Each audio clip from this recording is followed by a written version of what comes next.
Sir Francis Galton, who was the relative of Charles Darwin, was one of the first to start systematically testing for intelligence.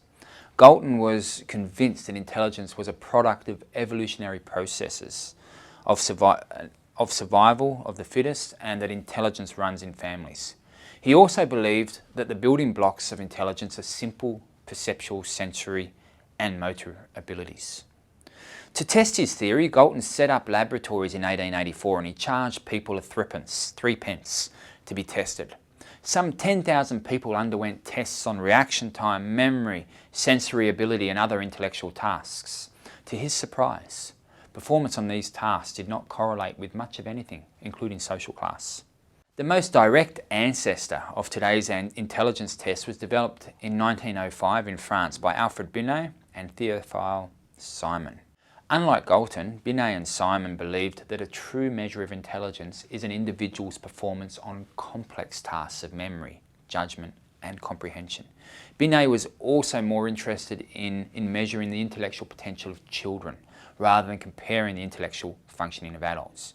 More specifically, they were interested in developing an objective test that would separate out slower learners from other children without having to rely on subjective judgment of teachers.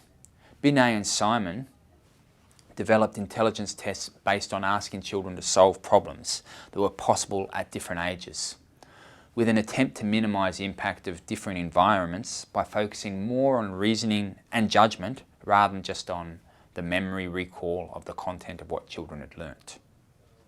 By conducting this with large groups of children in France, in other words, developing norms, he could calculate what level a child was performing at. In other words, a 5-year-old had a mental age of 7 if they could solve problems that a typical 7-year-old could solve. Note that in this case, the mental age of 5-year-olds is 7. The chronological age is the actual age of the child, which in this case is 5. From this standpoint, an intellectually impaired child is just what the term implies, intellectually impaired or slowed down in cognitive development.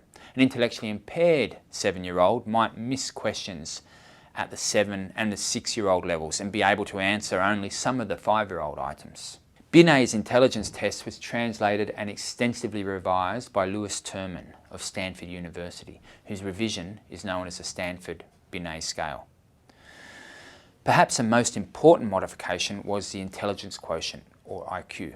In Terman's test, IQ was the mental age, that is, the ability that a child showed on particular tests, divided by the chronological age, or their actual age, times 100.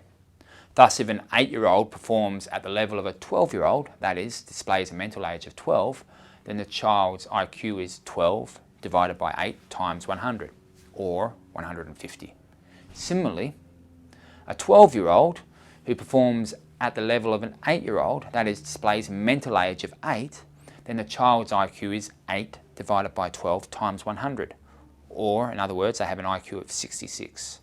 By definition, a person with an average intelligence has an IQ of 100.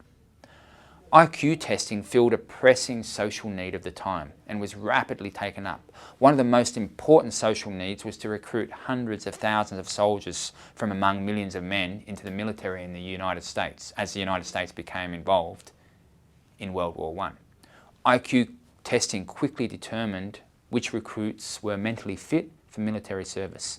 The Army adapted Terman's IQ testing to an Army Alpha test and an Army Beta test.